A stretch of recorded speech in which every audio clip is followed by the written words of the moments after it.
Hey everybody, today it's time to take an updated look at the 2024 Republican primary for the month of September. I took a look at the Democrats the other day, so let's get a rundown on what's going on with the Republicans. We had the first debate not that long ago. We've got new polling that's come out, and let's see if anything's changed or not really. So we've got the classic Wikipedia page up here. Let's scroll down. We've got the declared major candidates, and some of these people were not in the debates. They have no name recognition, and I would suspect some are going to drop out in the not too distant future. I would say probably Larry Elder, probably Will Hurd. And side note, Will Hurd, 46 years old. I gotta say, in that picture, he does not look 46. But also Hutchinson and some others. I don't think it's gonna be shocking when we hear that they've dropped out. And we do have the first dropout. That is Francis Suarez. He's highly notable, at least on this channel. He had success on the spinner battle, but he's the first one out. Of course, he's not gonna be the last, but for now, it's just Suarez. And we've still got John Bolton and Rick Perry listed as publicly expressed interest.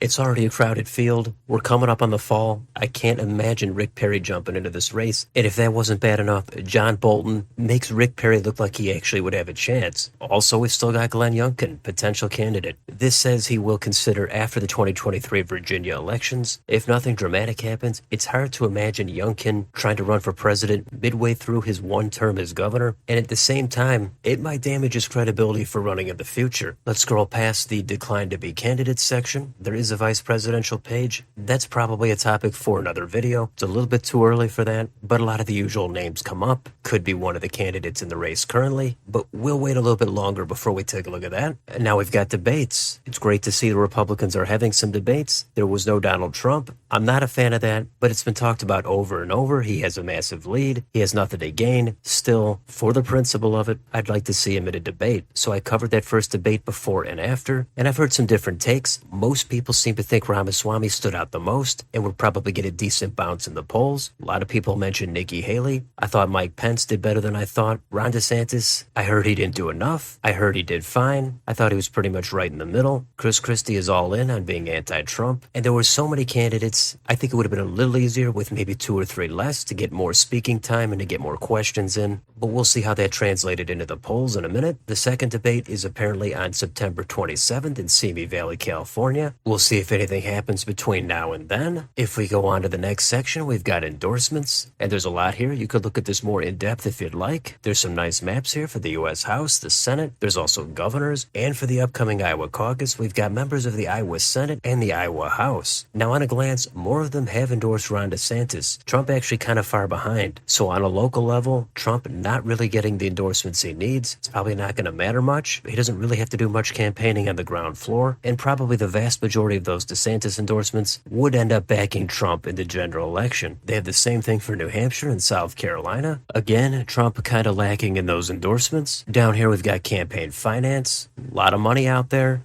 Generally, it correlates more with the candidates that are doing better in the polls. But one more thing about endorsements. If it looks like Trump not doing so well in Iowa and New Hampshire, here's another way to look at it. 538 tracks all the endorsements. They assign them a point value. On the side here, it tells you which ones are worth more points. Party leaders, governors, U.S. senators, those have the most points, but also U.S. representatives and other statewide officials. Those points can add up. And as you can see, Donald Trump has a massive lead over Ron DeSantis, 343 points to just 43 for DeSantis. The other candidates are even down from there. So the bigger the circle, the more the points. I guess it helps you visualize the overall dominance of the endorsements, and it's clear Trump is dominating. And if you go down, you can take a look at when the most recent endorsements were added. Now, the big thing is the polling. Let's get back on Wikipedia. Right now, in the aggregate, Trump is over 50% of the vote. It's at about 50 to 52. Second place, still Ron DeSantis. He's at about 14, but he has come down a little bit over the past few months. Third place is Vivek Ramaswamy. He's roughly in the high single digits. Then after that, it looks like it's Nikki Haley and Mike Pence. Not a lot are undecided, only about 7%. So the margin for Trump, it's close to the high 30s. Now, if you look at the individual polls, after the first primary debate, Trump generally went down a few points. Probably Nikki Haley and Pence went up slightly. DeSantis doesn't really seem like he's done much. And Vivek Ramaswamy, for all the talk about how he was the star, probably going to go up, it doesn't really seem like he's made much of a move. So as expected, Trump skipping out on that first debate, there was a little bit of movement movement, but not enough to really shake things up in any meaningful way. And if you want to look at these polling trends, we can get on Real Clear Politics. Here, Trump is sitting at about a 39% advantage. And if we scroll down just a bit to take a look at the graph, again, not a whole lot to talk about. DeSantis was at his peak post-midterm and into the beginning of the year. Then he did start to drop off. It's probably a combination of some bad campaign moves, as well as Trump actually coming after DeSantis. And some people might say Vivek Ramaswamy is a better alternative than Ron DeSantis if Donald Trump was not in the race. And Ramaswamy has made a name for himself. He's done tons of interviews. I do think he's a stronger candidate than most of these others, mostly on cultural issues, but I think that does have an appeal in a Republican primary. So the last thing we could do is we could get on Predicted. Let's see where people are putting their money. Donald Trump, 64 cents. Ron DeSantis, 15. Then we've got Ramaswamy at 13 and Haley at 11. Glenn Youngkin's in 5th place at 5 cents. So not a whole lot happening after that first debate. Also, over the past few months, we've seen several Trump indictments. None of that really seems to put a dent in Trump's primary appeal. It certainly could hurt him at least a little bit in the general election, but for a primary, it's at the very least done nothing, but generally it's helped him a little bit. If Trump comes out of all these indictments looking like he's being politically persecuted, and if there's a perception of the Department of Justice being politicized, then the question is going to be how much of that primary appeal would translate into a general election. Maybe it's completely off-putting for all the independents, or maybe they have Trump indictment fatigue, and they're also looking at other factors and they don't really care if Trump is on trial during the primary or the general election. So there's technically a whole lot going on in this primary, but at the same time, not a whole lot has really changed. So through all this, it still looks very likely that unless something dramatic changes, Trump is going to be the nominee. DeSantis is still the backup, still a good amount of time left for something to change, but we haven't seen it just yet, so I will leave it there for now. We'll take an updated look at the general election pretty soon, but let me know in the comments, what do you think about this Republican primary? Any chance it's not Trump? If by some chance he is convicted,